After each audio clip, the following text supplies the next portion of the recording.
Hola, soy Sebastián Salgado y te doy la bienvenida a Mundo Extra por Extra TV, nuestro resumen semanal de noticias donde intentamos traerte los principales conflictos de todo el mundo, pero con nuestra propia agenda geopolítica.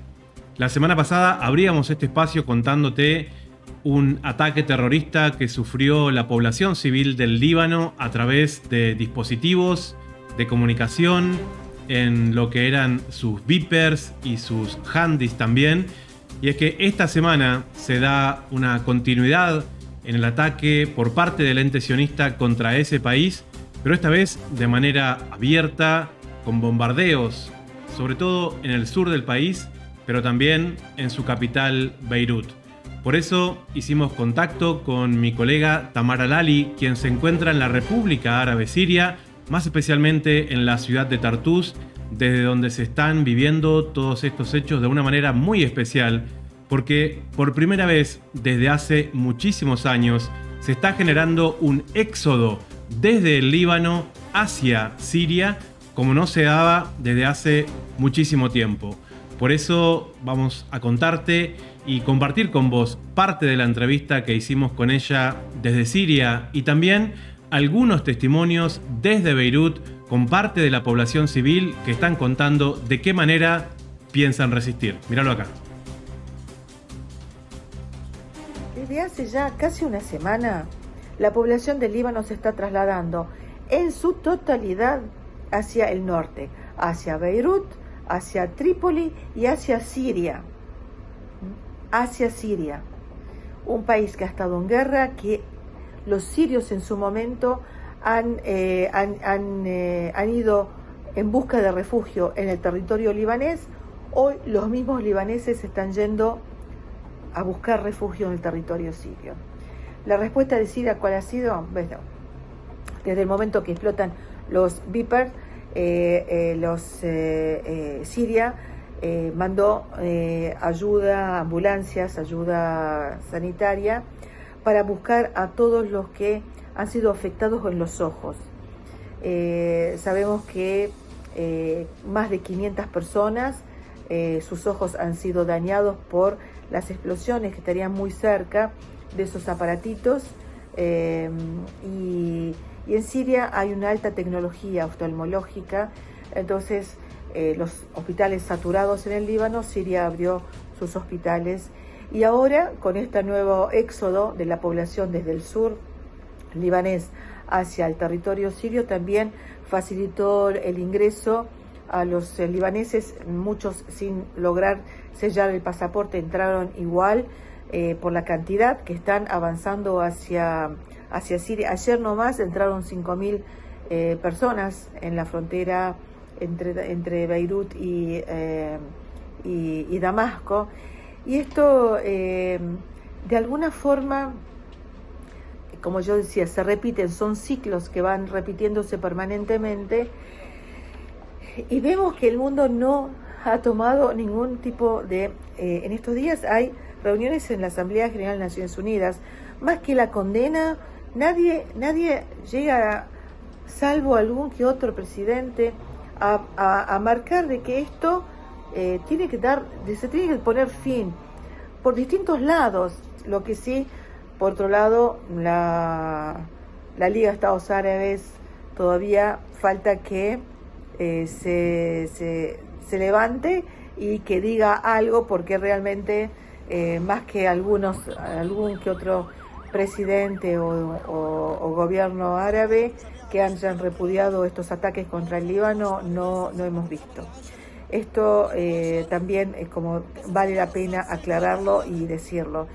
En esta menos de una semana ya se lleva más de 650 muertos en el sur del Líbano, miles de heridos. Obviamente esto hace 2 días atacaron nuevamente al Dahi, o sea, la zona, el barrio sureño de Beirut, también matando a un dirigente, un altísimo dirigente de la organización Hezbollah, y también sin ningún tipo de condena a nivel internacional, pero junto con él murieron 37 personas, entre ellos muchísimos niños, muchas mujeres. y es como que se está hablando de una guerra abierta, como lo hay en Gaza, y que quieren hacer un escenario semejante al de Gaza.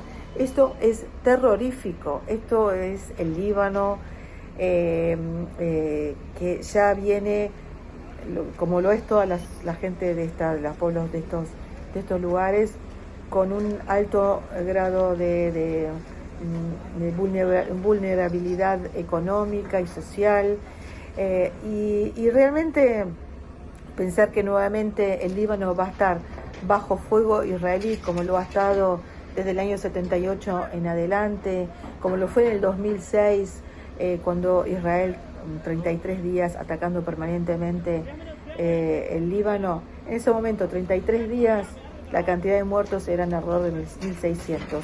Hoy estamos hablando que en 5 días ya son 600 muertos. El nivel de salvajismo es como que se fue incrementando a lo largo de los años, y esto lleva a pensar de que esto sí podría llegar a ser una guerra abierta.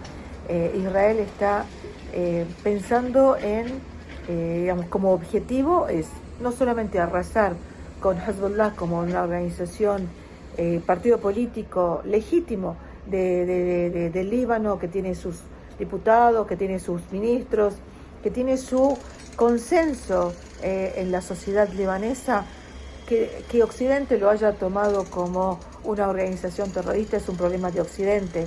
La población libanesa le da crédito a este gobierno, a este partido y a esta milicia. Entonces es parte de la política libanesa. Habría que entonces revisar las relaciones internacionales si comienza ya la injerencia en la política interna de los países como algo normal. Uno de los objetivos, dijimos, que era terminar con esta organización, por un lado.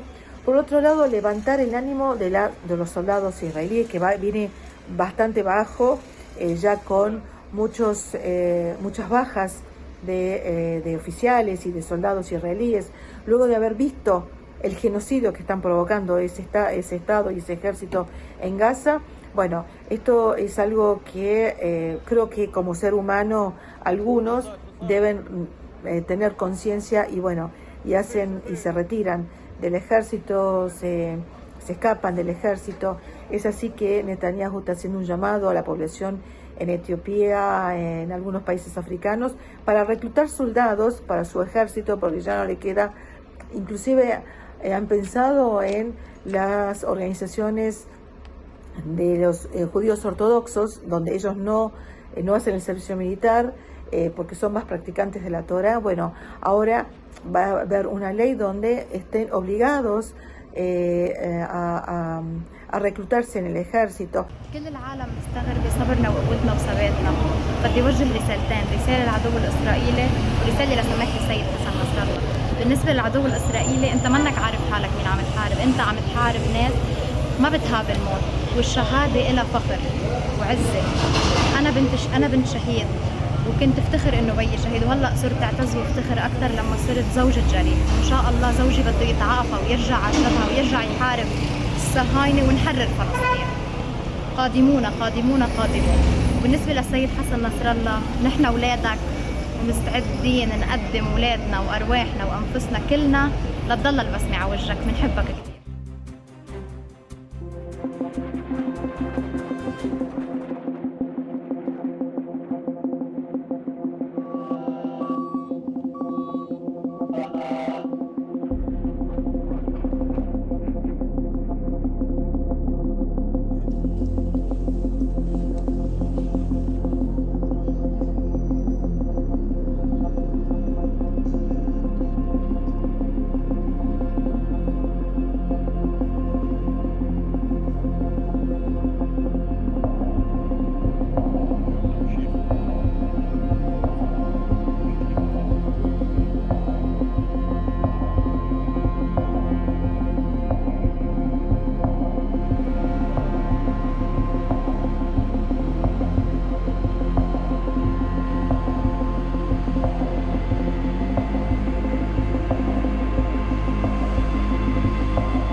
Y las repercusiones de los ataques del ente israelí contra la población del Líbano no solamente quedan confinados a lo que es Asia Occidental u Oriente Medio. Y es que mi colega corresponsal de Hispan TV, Marcelo Ali Sánchez, estuvo esta semana frente a la Casa Blanca en la capital de los Estados Unidos, trayendo una protesta muy particular en la que un grupo nutrido de personas, militantes políticos, se hacen eco de el respaldo que el gobierno de ese país le está dando a Israel para atacar a población civil, primero en Palestina y ahora también en el Líbano. Y te pido que prestes mucha atención a, sobre todo, una de las personas entrevistadas, que es lo que podríamos llegar a reconocer como un judío ortodoxo, que al mismo tiempo es un militante de la causa palestina y acusa al propio Israel de ser un ente terrorista. Míralo acá.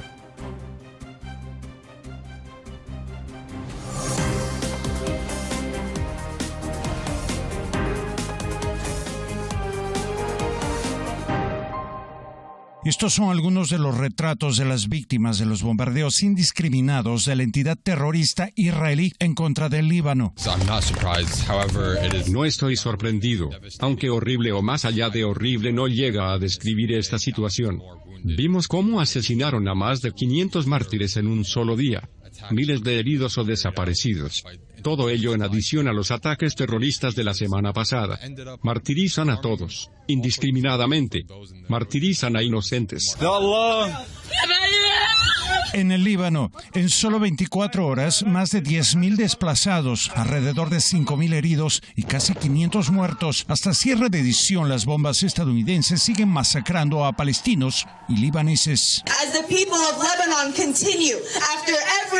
Mientras la gente del Líbano continúa, ataque tras ataque, afirmando que están firmes con sus hermanos y hermanas de Palestina, debemos mostrarle al mundo lo que es el ejemplo de una resistencia que no se rompe. La entidad criminal y terrorista del sionismo no logrará ninguno de sus objetivos, pues la resistencia persiste para siempre. Las mismas escenas de horror en Gaza y esta vez en el Líbano. Y todo ello auspiciado por los ocupantes del edificio que tengo en mis espaldas. La Casa Blanca se ha convertido más bien en la casa de sangre. Sangre inocente que llena los bolsillos de los políticos vendidos a los intereses del capitalismo sionista internacional, así como las garras genocidas del complejo militar industrial. Esto es inaceptable y esto no comenzó el 7 de octubre, esto ocurre por décadas. Esto es criminal. No solo es criminal de acuerdo a la ley internacional, pero también es criminal de acuerdo a la ley judaica. Matar, robar, oprimir es totalmente opuesto a la humanidad. Tenemos que seguir luchando para erradicar esta entidad terrorista que se denomina Israel. La gente joven dice que estos son tiempos de terror, pero yo les digo, son tiempos de retribución y justicia. Viva Hamas, viva Hezbollah, pues ellos son quienes guían esta resistencia en contra de uno de los regímenes más criminales de la historia. Un régimen que se nutre de un imperio que asesina a inocentes en todo el mundo. Las lecciones de hoy, las lecciones de la resistencia, significan la senda hacia el futuro. Marcelo Ali Sánchez, Hispan TV, Washington.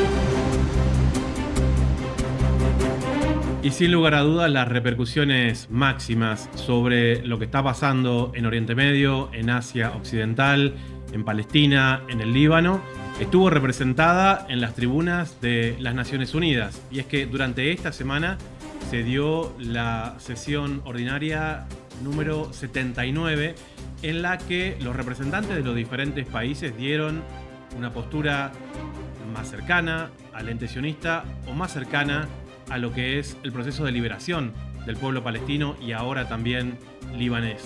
En este caso, hoy quiero compartir con vos una parte, un extracto del discurso de Iván Gil.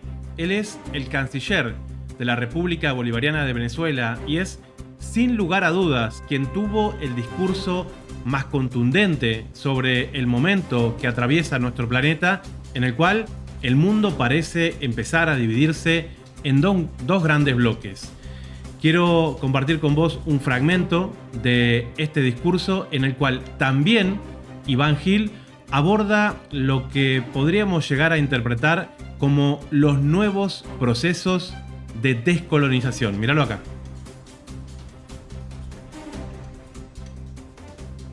Ya nos están diciendo que tenemos información en la sesión plenaria de las Naciones Unidas. Vamos de inmediato. Veamos.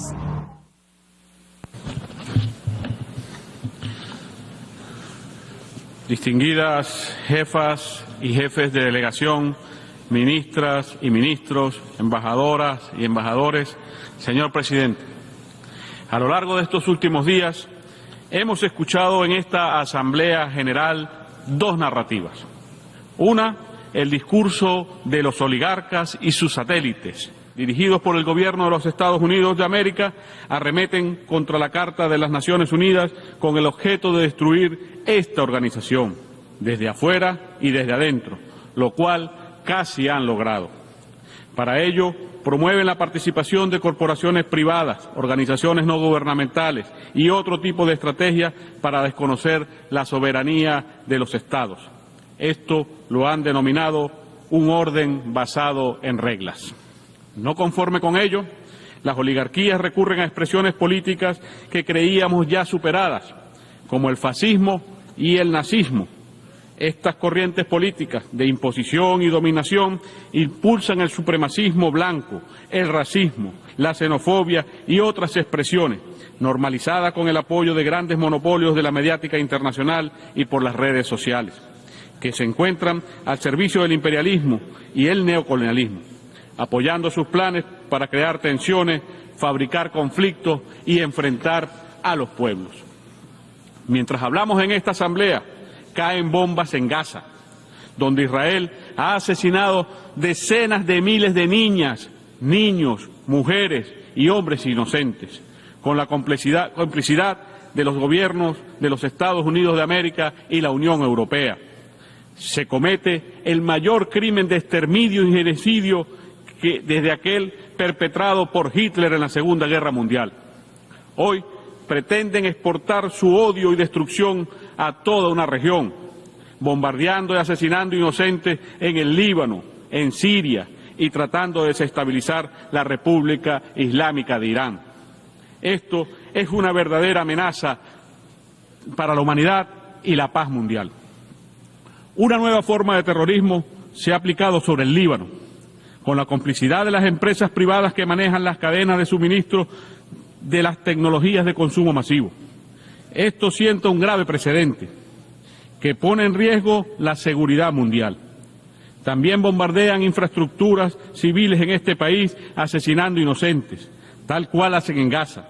Israel se ha convertido en una maquinaria de muerte que debe ser detenida de inmediato.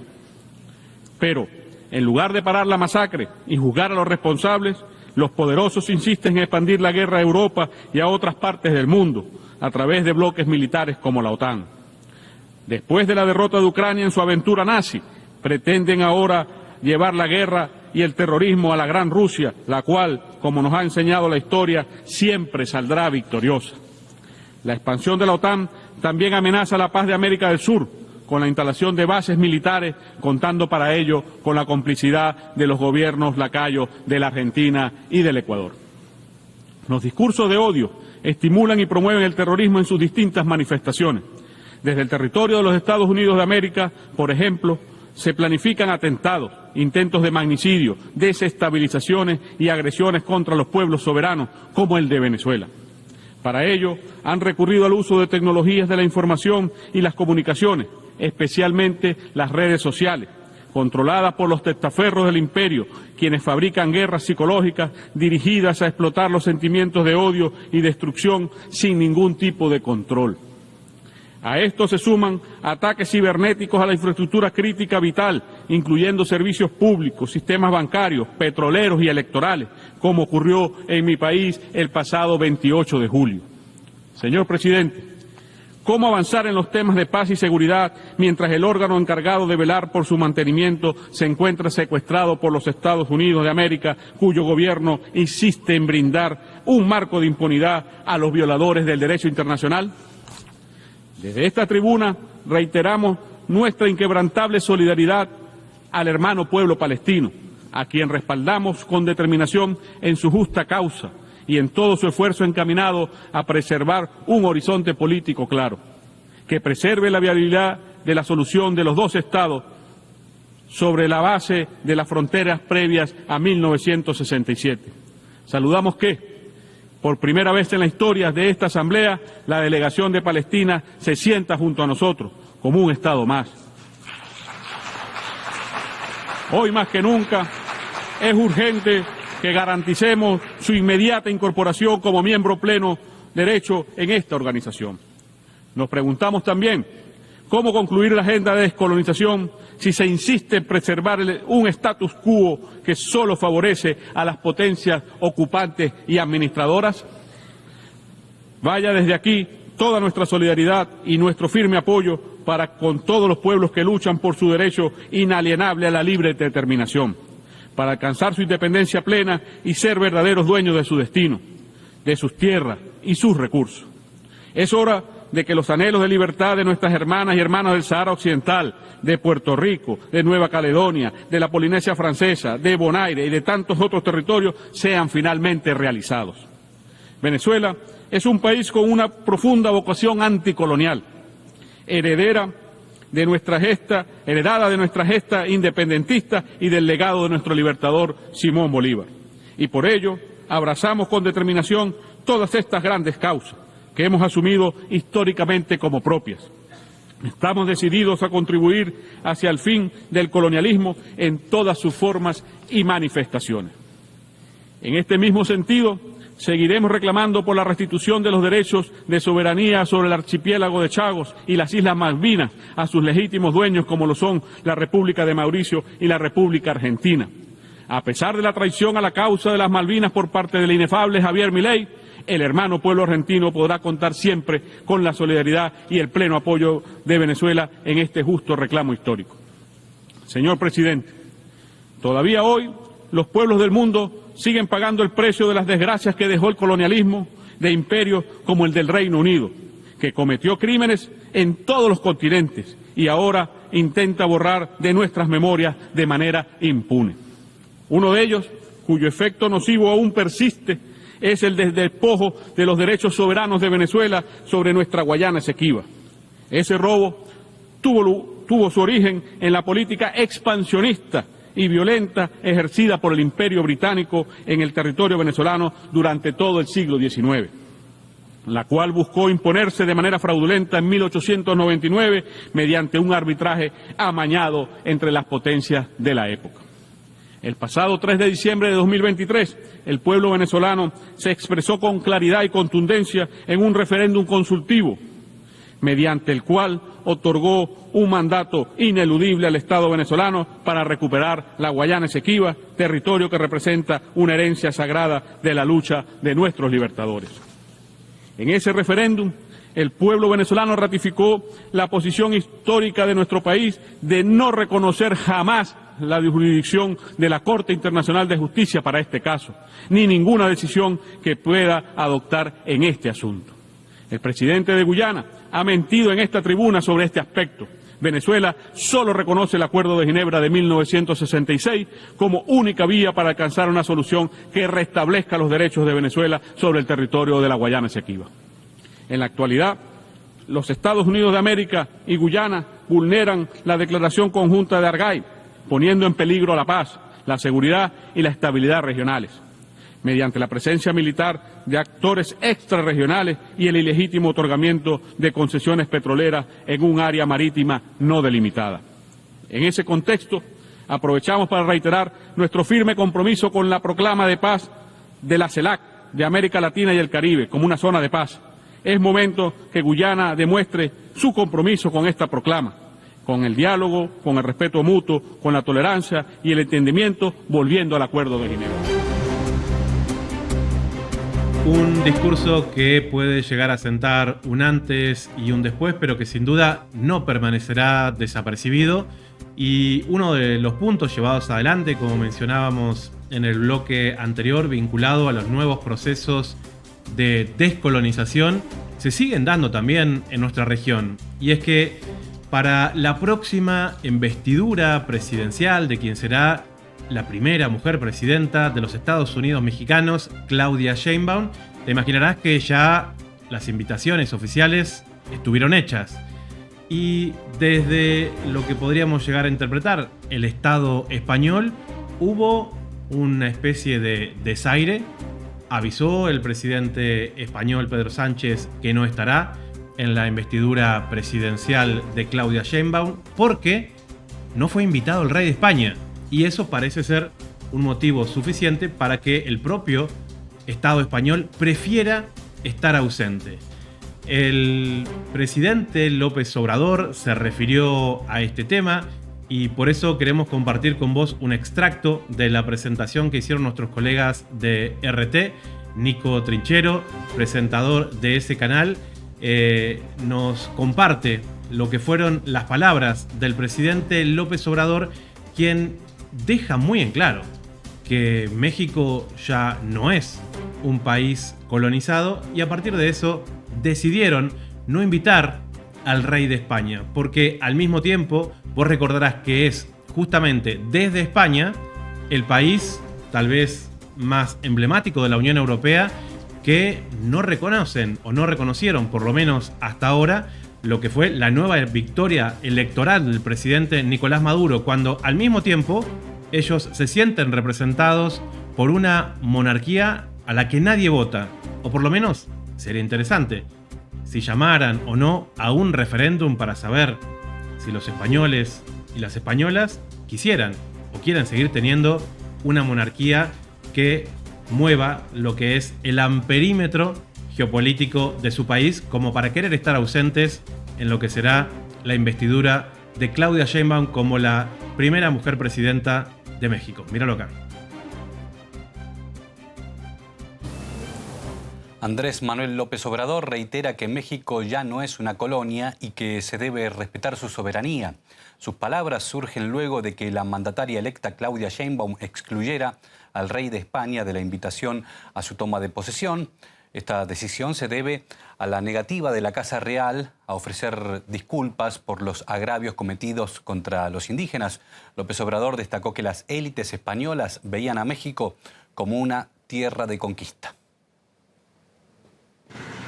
México ya no es una colonia de ningún país extranjero y que se debe de respetar a México. Estaban muy mal acostumbrados porque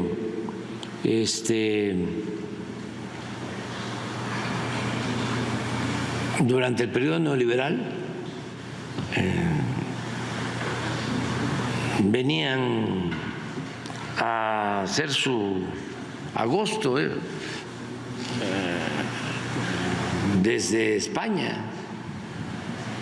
Me refiero a las élites, no al pueblo español, ya lo he dicho muchas veces. El pueblo español es un pueblo trabajador, es un pueblo hermano. Pero las élites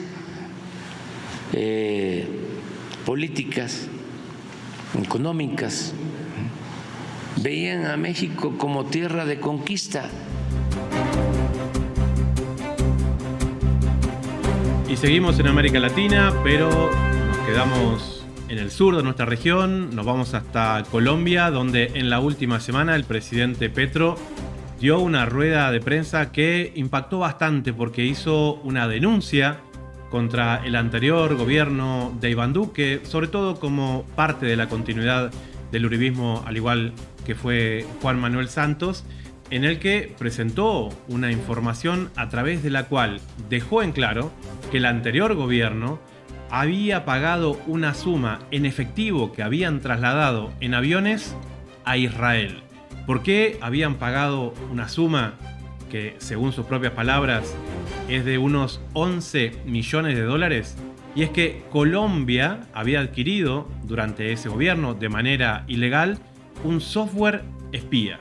El software espía de la empresa NSO Groups, que lleva el nombre de Pegasus, es una estrategia de espionaje ilegal que han usado bastantes países en nuestra región y en otras latitudes para poder darle un seguimiento ilegal, por ejemplo, a la oposición política, que durante el gobierno de Iván Duque era, por ejemplo, el actual presidente de Colombia, el señor Petro. Por eso tuvimos la posibilidad de dialogar en Data Urgente con Iván Cepeda Castro, quien es actualmente senador de ese país y es quien de alguna manera está llevando adelante el proceso legal contra Iván Duque por haber adquirido de manera ilegal el software de espionaje israelí. Te comparto un extracto de esta entrevista para que podamos analizar juntos de qué se trata este procedimiento. Míralo acá. ¿Cómo salen del país 11 millones de dólares en efectivo en un avión o en dos, desde oficinas estatales, Catam quizás, de la DIPOL, hacia Israel para comprar un software que espía celulares, comunicaciones privadas, políticas, quizás durante meses los del principal partido de la oposición entonces, que terminó siendo la primera fuerza política del país, con su candidato presidencial, ahora presidente, transmitida esa información en la revista de Siempre, entregada a ella y a un canal de televisión. ¿A quiénes más interceptaron? ¿Con qué orden judicial, como ordena la Constitución de Colombia, para que esas interferencias no sean delito? ¿De dónde salió el dinero? ¿Por qué no se oficializó en el presupuesto nacional, en la Comisión de Crédito, en las oficinas de transacciones, como usualmente cualquier ciudadano tiene la obligación de hacer? Es un lavado de activos hecho desde nuestro propio Estado para interferir las comunicaciones de ¿quiénes? Esta investigación nunca se realizó y por tanto he pedido a la UIAF, a su director, que entregue la información en el papel oficial enviado a la señora Fiscal General de la Nación. Le he pedido al general Salamanca que encuentre el software dentro de la DIPOL o fuera de él y se le entregue a la Fiscalía General de la Nación para que la ciudadanía pueda tener tranquilidad que sus derechos constitucionales sean respetados por el Estado. Colombia, pero que de alguna manera también es parte de una realidad latinoamericana en el cual estos software de espías israelíes ya se han instalado en otros países también. Por eso hoy nos damos el enorme gusto de hablar con Iván Cepeda Castro, senador colombiano. Senador, te agradecemos muchísimo por compartir este momento aquí con nosotros para Data Urgente en la Ciudad de Buenos Aires y también con el canal Extra TV. Un gusto estar aquí, Sebastián, y gracias por esta entrevista. Senador, tenemos muchísimas preguntas. Algunas de ellas, ¿cuáles han sido los avances desde la denuncia en esta rueda de prensa del presidente Petro hasta este momento? ¿Qué nuevos elementos tenemos? Bien, una vez que el presidente ha hecho esta declaración, que como puede verse no es una denuncia que a él de manera caprichosa se le ha ocurrido, sino una indagación que ha hecho a la unidad que investiga los activos financieros, especialmente transacciones internacionales, entre otras del propio Estado colombiano, pues obviamente ha habido una intensa polémica en el país, puesto que estaría implicada de ser cierta esta información la responsabilidad del anterior gobierno, que como ustedes saben tal vez estuvo presidido por Iván Duque Márquez, quien es parte del grupo político, de la corriente política del expresidente Álvaro Uribe y, para decirlo claramente, expresa el sector más radical de la derecha en Colombia. Ahora bien, en ese gobierno de Duque, nosotros fuimos víctimas como oposición, que lo éramos en ese momento, de distintos episodios de investigación, espionaje interceptaciones ilícitas. Es decir, fuimos objeto de una acción criminal. Y obviamente hubo denuncias que quedaron de esa época. Esta denuncia casa perfectamente o encuadra perfectamente con lo que ya habíamos aseverado. Y era que se estaban utilizando recursos, se estaban utilizando instituciones del gobierno para perseguir con métodos, repito, criminales a la oposición.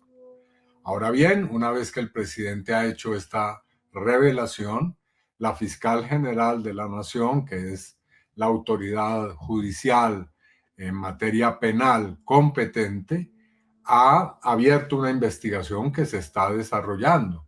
Y por parte nuestra, algunos congresistas ya hemos tomado la decisión de denunciar penalmente al expresidente Iván Duque. Otra de las noticias que dio la vuelta al mundo esta semana estuvo vinculada al allanamiento que autoridades militares del régimen israelí hicieron en las oficinas del canal Al Jazeera en Cisjordania por tomar registros en video de lo que son los alcances o las explosiones de algunos misiles que impactaron en la Palestina ocupada por parte de la resistencia, lo cual incluye los misiles que salen desde Yemen, que son parte de la estrategia militar del movimiento Houthi Ansarollah. Por eso hoy, para recordar el trabajo importante que están haciendo los colegas de Al Jazeera, este canal catarí en ese territorio, quiero compartir con vos un video que han hecho de análisis sobre los vínculos del presidente de la República Argentina con el ente israelí. Los colegas de Al Jazeera en español han desmenuzado de una manera muy particular el porqué del presidente Milei con el judaísmo antes y después de su campaña como una manera de llevar adelante una estrategia política. Míralo acá. E Israel. Shalom y libertad. Israel y Milei. Welcome to Jerusalem. Welcome, friend.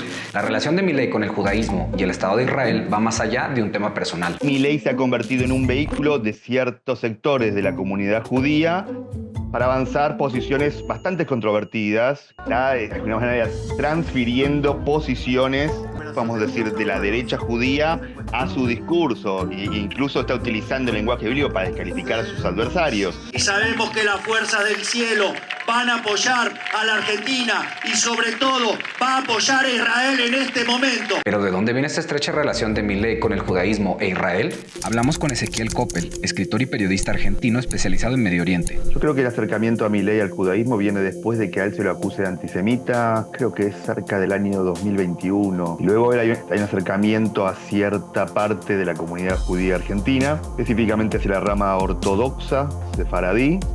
Y a partir de ese momento creo que hay una especie de lavaje de la imagen de Milei. Milei había sido acusado de antisemita o nazi, entre otras cosas porque en sus actos proselitistas algunos de sus simpatizantes portaban la bandera de Gadsden, generalmente asociada a la ultraderecha y movimientos neonazis. Preocupado por estas acusaciones, Milei se acercó a Julio Goldenstein, un dirigente político afín y referente de la comunidad judía argentina. Goldenstein presentó a Milei con el rabino Shimon Axel Vanish. Según Goldenstein, la reunión entre Milei y Vanish devino en un encuentro cabalístico en el que se señaló que Javier encabezaría un movimiento liberador en la Argentina. A finales de 2023, el presidente argentino anunció que Vanish sería designado embajador de Argentina en Israel. Milei, quien está en proceso de conversión al judaísmo, creció en un hogar católico y juró como presidente ante los santos evangelios de la fe católico-cristiana. También ha declarado ser un católico que practica un poco el judaísmo y en su toma de protesta y otros discursos ha hecho alusión a las creencias y tradiciones del judaísmo.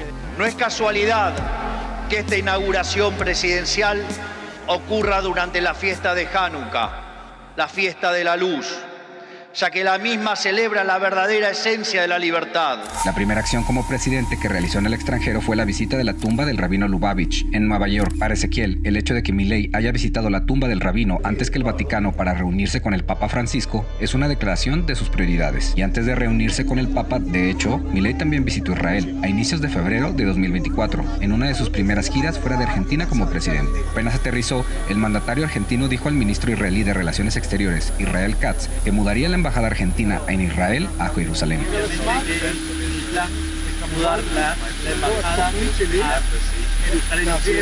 Tras la creación de Israel en los años 40, la ONU designó a Jerusalén como una ciudad internacional y la dividió en dos, para ser compartida entre los árabes y los judíos. Pero en 1967, durante la Guerra de los 6 días con Egipto, Siria y Jordania, Israel tomó Jerusalén Este y Cisjordania. Desde entonces, la parte árabe también es controlada por Israel. Estados Unidos es otro país que tiene una embajada en Jerusalén. Ezequiel explica que mover la embajada de Argentina en Israel a Jerusalén es una elección de principios, porque se puede leer como un aval de la ocupación que Israel hace en esta ciudad. Israel, a partir de 1977, ocupa la parte este de la ciudad, es decir, donde están los lugares santos de las 3 religiones monoteístas, tanto el cristianismo, judaísmo como el islam, anexa esa parte, pero no le otorga ciudadanía a los palestinos que viven en esa parte. Por otro lado, algunos judíos argentinos no están de acuerdo con el uso político que hace Milei de su religión. Y sin lugar a dudas, estamos frente a lo que sería una expresión del nazismo en el siglo XXI. Recordemos que Argentina tiene la comunidad judía más grande de Latinoamérica y los países de habla hispana. En el país sudamericano viven unos 250.000 judíos. En septiembre de 2023, más de 3.000 personas de esta comunidad, entre artistas, intelectuales y escritores, firmaron una carta en la que expresaron su preocupación por el uso político del judaísmo que hace Milei y reiteraron que el político no los representa. El uso de esa religión para canalizar intereses políticos parece que es un poco controvertido. Mucha gente está alertando que este uso de la religión judía para canalizar intereses políticos y personales, de alguna manera lo que pueden provocar es como un rebrote de antisemitismo. Para Ezequiel, la postura de Milei es una especie de declaración de su cercanía a Estados Unidos. También es atractiva para un sector de los judíos argentinos. Hay un sector de la comunidad judía que, si bien no es mayoritario, creo en Argentina, es el que está a cargo de las más importantes organizaciones judías del país, ya sea DAIA y AMIA, principalmente DAIA, que cree que todo el territorio en disputa, lo que los palestinos llaman Palestina, lo que los judíos llaman Eretz Israel y los cristianos llaman Tierra Santa, todo pertenece a Israel, de alguna manera. Entonces Milei les viene como anillo al dedo, ciertamente. Un ejemplo de lo que menciona Ezequiel es esta frase: no hay civiles inocentes en Gaza, tal vez solo los niños de menos de 4 años. La cita pertenece a Sergio Picolz, quien fuera vicepresidente segundo de DAIA. Tras la declaración que subió a redes sociales, la organización lo obligó a tomar licencia y posteriormente renunció. El apoyo a Israel en su legítima defensa, en su derecho de la legítima defensa.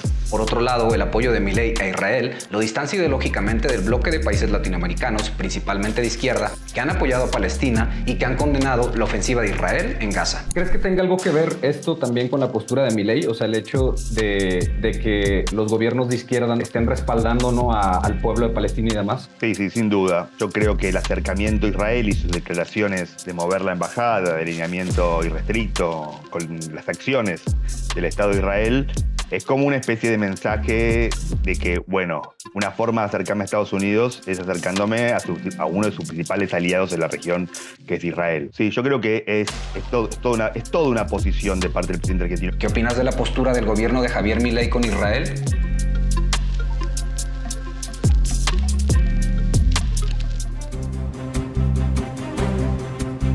Y la República Argentina también es protagonista de las informaciones que están recorriendo el mundo durante esta semana, más precisamente por lo que está aconteciendo.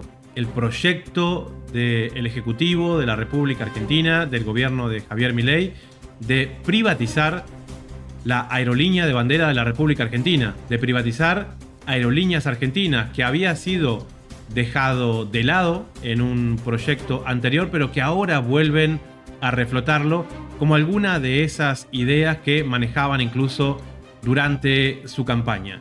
Por eso, pilotos, sobrecargos y demás trabajadores vinculadas a esta aerolínea se hicieron presentes durante esta semana a las puertas del Congreso de la República Argentina para dar su punto de vista también por los problemas vinculados a lo que han sido las rebajas y el congelamiento salarial de los pilotos, que aproximadamente cobran un 50% menos de lo que son los salarios de pilotos de otras aerolíneas en promedio a nivel regional. Quiero compartirte por eso con vos el trabajo que hemos hecho durante esta semana para la cadena Hispan TV en español desde la ciudad de Buenos Aires, donde todos estos elementos están siendo puestos sobre la mesa, pero que evidentemente el gobierno de Javier Milei parece decidido a avanzar para vender lo que es la aerolínea de bandera de la República Argentina. Míralo acá.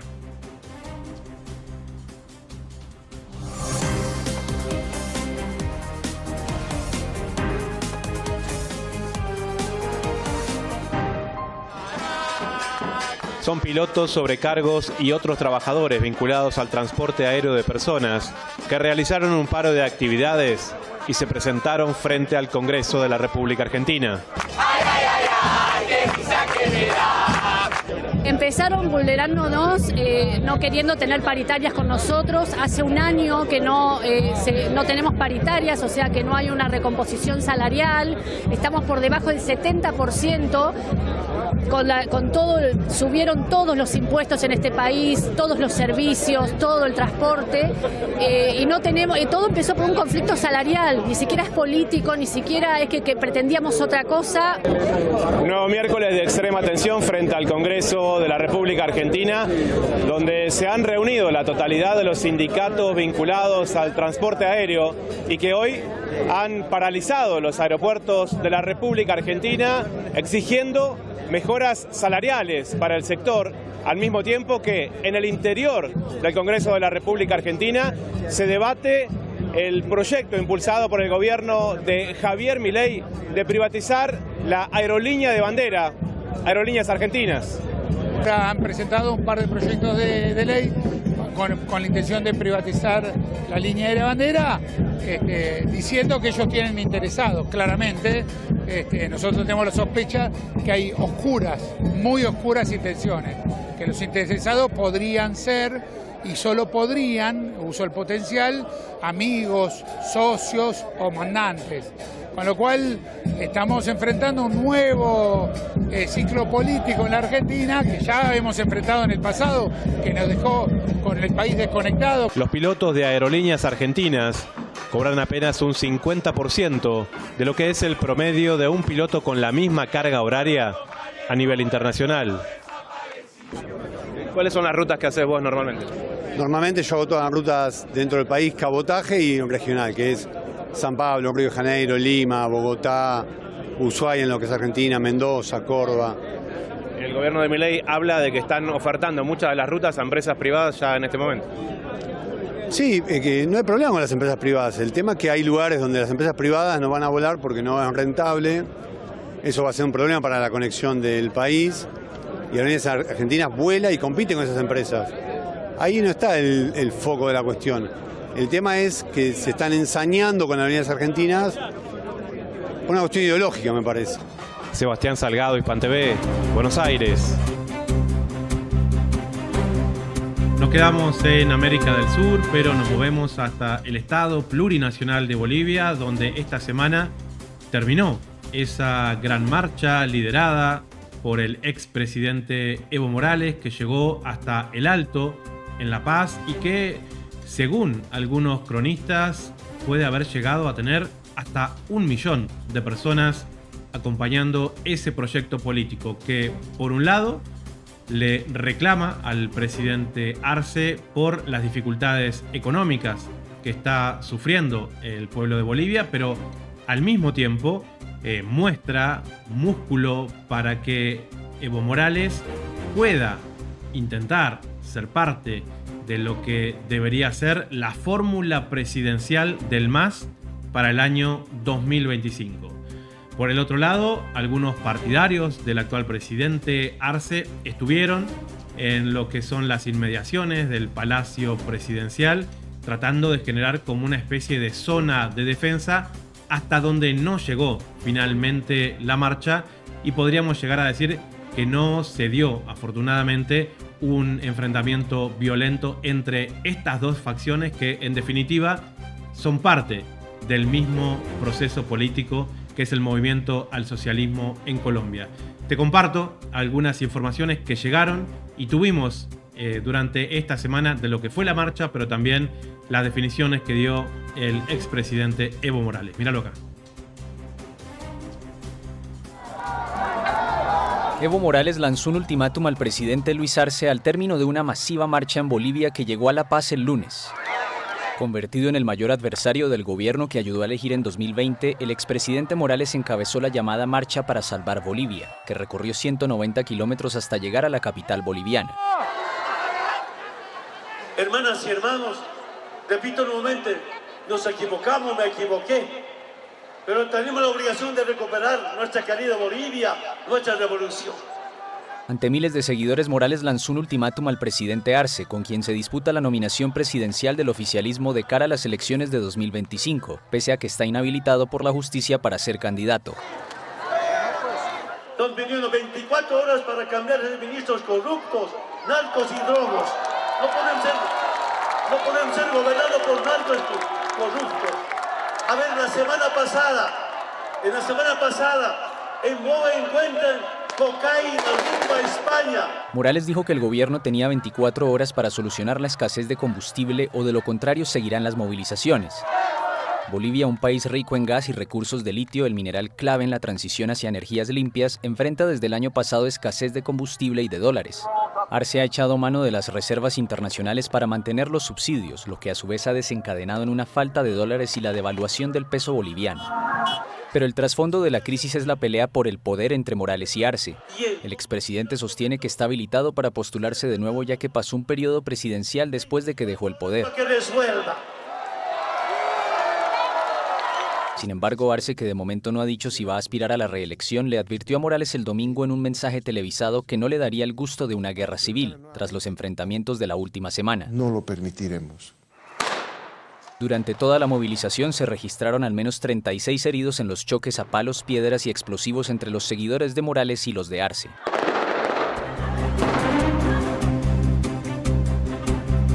Otra información que queremos darle continuidad está vinculada a la invasión de la OTAN a través del territorio ucraniano a la provincia de la Federación Rusa que lleva el nombre de Kursk, en la cual intentaron hacer una especie de incursión militar, pero sobre todo para llevar adelante una especie de propaganda militar, intentando mostrar una supuesta vulnerabilidad de lo que son las defensas territoriales de la geografía rusa.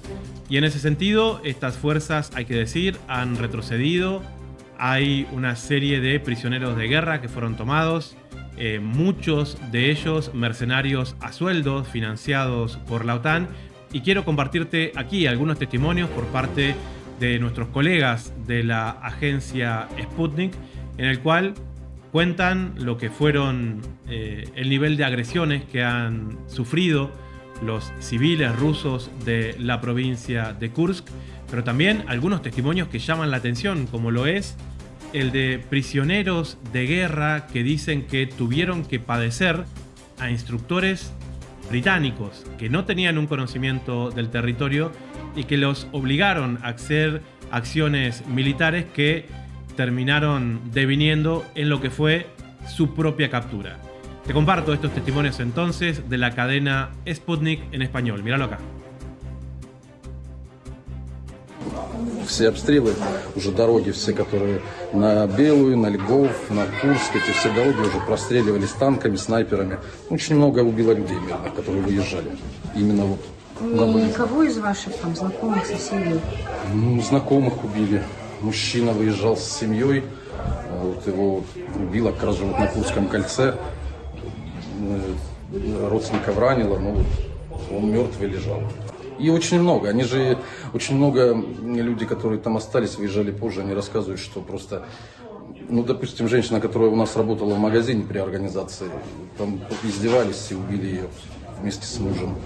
Убили еще очень много женщин, они просто насиловали, издевались. Опять же, там же они показывают нам видео, что какую-то гуманитарку привозят. Может, какие-то еще человеческие качества остались у них. А грузины, поляки, французы, эти все наемники нет там. Они просто истребляли людей, как, не знаю, как тараканов. Пацаны в основном жаловались, что чему они нас учат, если они сами говорят, что без авиации, артиллерии, никакая армия не выстоит. В Великобритании пацаны говорили, тоже стреляли с АК, только болгарские. Болгарские автоматы, в которые заряжают не 30 патронов в рожок, а 25, потому что автомат клинит. Ну, НГУ, они инструктора, ну так их назначили просто. Они поехали, допустим, я знаю, так как и на сержантов пацаны учились. Поехали в Золочев, там 3 месяца какой-то курс обучения, все, они инструктора. То есть у них у самих так толком боевого опыта нет. Ехали на машинах на эвакуацию, и по асфальту навстречу появились танки. Взять и Витя говорит, откуда это? Говорит, трактор с лопатой. Я говорю, Витя, какой-то трактор. Это не бульдозер, это танк с лопатой. И как раз поворачивает с дороги. И я смотрю, из последнего танка синяя дымка. Руль в руках куда-то летит. И я не понимаю, что случилось. Машина стоит. И внутри все горит. Я за пристяжной ремень дергал, он ничего не открывается, двери не открываются. Чуть-чуть приоткрыто стекло дверное. Я кричу, Витя, помоги, он тоже кричит на меня, помоги. Пламя уже все сильнее и сильнее. Я напрягся и руками сломал вовнутрь стекло. Сковырнул ремень. Кое-как на руках выбрался, потому что ноги почему-то как заклинили, не действовали. Из дверей вывалился. Витя кричать о помощи уже перестал. Я там крутился на земле, потому что одежда горела на мне. Muchas veces cuando se piensa en un turismo espiritual, la India pasa a ser uno de esos países muy recomendados por su diversidad cultural y religiosa. Sin embargo, nuestros colegas del canal TRT de Turquía en idioma español hicieron un documental que quiero compartir con vos, o un extracto de él a través de este reportaje, en el cual cuentan una historia de falta de tolerancia religiosa, porque a pesar de que en la India existen 200 millones de personas que practican el Islam, en un país en donde hay 1.400 millones de personas, los musulmanes son minoría. Y por eso el presidente Modi ha llevado adelante una serie de cambios en la cual están tirando abajo mezquitas para convertirlos en templos. Según lo que es la minoría islámica en ese país, se trata de un proceso de persecución religiosa. Te comparto el reporte de nuestros colegas de TRT en español. Míralo acá. ¿Por qué India, la democracia más grande del mundo, destruye mezquitas y construye templos? Sobre las ruinas de una mezquita del siglo XVI, destruida por hindús en 1992, el presidente de India, Narendra Modi, inauguró recientemente un gigantesco templo dedicado al dios hindú Ram. Esto ocurrió durante la campaña electoral previa a las elecciones que acaban de suceder, en las que el partido de Modi ha vuelto a ganar y presumiblemente formará gobierno con su alianza de extrema derecha nacionalista hindú. Pocos días después de la inauguración del templo, el 30 de enero, la Autoridad de Desarrollo de Delhi autorizaba la demolición de otra mezquita y escuela centenaria en esta ciudad. Esto es parte de un plan más amplio del gobierno de Modi para marginalizar a los más de 200 millones de musulmanes que hay en India. Desde 2014, en toda la India, se han desplegado excavadoras para destruir casas y lugares de culto de musulmanes que se resisten a la agenda de la supremacía hindú. Este despliegue de excavadoras recuerda la política expansionista israelí y todos estamos viendo a dónde nos lleva eso. How many houses will you bulldoze? How many afreets will you stop? Pero, ¿cuál es la razón de la destrucción sistemática de la presencia musulmana en este país? Desde que llegó al poder, la alianza de extrema derecha nacionalista de Modi ha buscado transformar India en un estado hinduista basado en la ideología hindufta, Para esto necesita cambiar la constitución secular y socialista del país. Durante los últimos 8 años y previsiblemente los siguientes 4, el gobierno ha promocionado un discurso ultrarreligioso y nacionalista hindú discriminando contra todas las minorías, especialmente la musulmana, que con más de 200 millones de personas es la más grande del país. Esto no se ha quedado solo en palabras. En el 2019 el Parlamento aprobó la Ley de Enmienda Ciudadana, una ley que permite a inmigrantes hindús, parsis, sikhs, budistas, jainistas e incluso cristianos pedir nacionalidad india, pero que excluye a los musulmanes.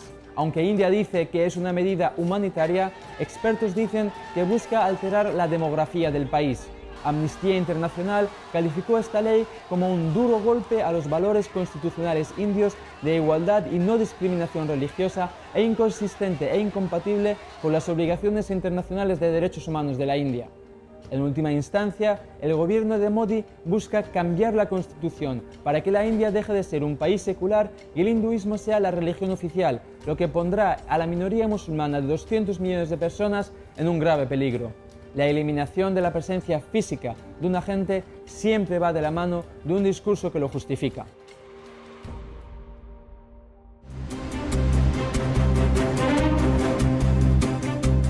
Quiero agradecerte por haber compartido Mundo Extra por la señal de Extra TV, nuestro resumen semanal de noticias que intenta abordar los principales conflictos de nuestra región y del mundo todo, y también por los mensajes que nos llegan desde diferentes países alentándonos para que sigamos generando este tipo de contenidos que de alguna manera combaten la censura que también existe a nivel geopolítico.